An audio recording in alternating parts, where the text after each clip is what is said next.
Migawo mar somo yango ni maromo klese 3,500 osegero e chenro mar gero klese 11,000 mag gred 9 mane gichako dwe mar 7 higani. E oboke ma jatend migawo mar somo Migosi Ogamba ogolo, oyango ni okang' mar 2 mar gedo mar klesego osechopie 70% kendo gisemanyo omenda moko mambalang' mar gero klese mamoko 7,375. Judith Omondi ni kod mathoth. Endo achiel kende to skunde iyaw kendo klas manyien e kit somo mar CBC gred mar 9 chakore pacho ka. Penjo osebedo ka chutho bende skunde oseikore ne rwako gred mar 9. Counties mamoko koni giikore ka kuonde moko to pod ji nie mudho.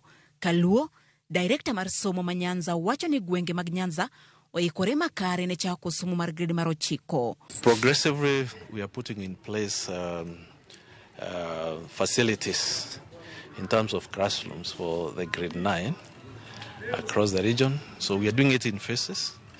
So we have phase 1 that is complete. Phase 2 today is at 88% complete. And we are waiting for the allocation of the last phase, that is phase 3, maybe within the week, so that we complete before the start of the year. E ripod tend migawo mar somo ma ogolo odiochieng' ma kawuono, maromo klese 3,500 oseger, 7,500 osechopie 70%. Magi klese ma ogeri okang' ma okwongo ka itiyo kod silings bilion 11 mane ogole gero klese 11,000. Bende ripod migosi yango ni migawo no osefuaro omenda mamoko mabalang' mar gero klese moko 7,375.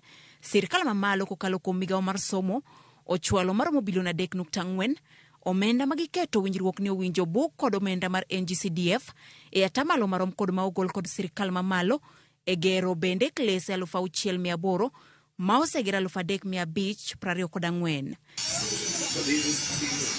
E ikruok ne somo mar junior school, migawo no yango ni gisetieko ikruok mar chwalo maromo bilion 15.7 ne skunde mag junior e chak higa manyien.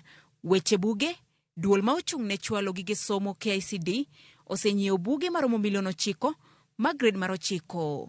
Nyaka chop tich abich mar tarik 6 maromo buge milion 5 ne osechwal ne skunde, chendo ma igeno tieki kochopo tarik 15 dwe ni. I think across the region we have supplied the grade 9 textbooks to all the schools. So 100% covered. So we are ready to have the grade 8 graduating to grade 9 for the final year of the junior secondary level or cycle. Duol mandiko jopuonje pacho ka TSC bende nyicha osetiego kendo jopuonj mag junior school tiegruok mane oromo tarik 5 dwe ni. Judith Omondi, Ramogi TV.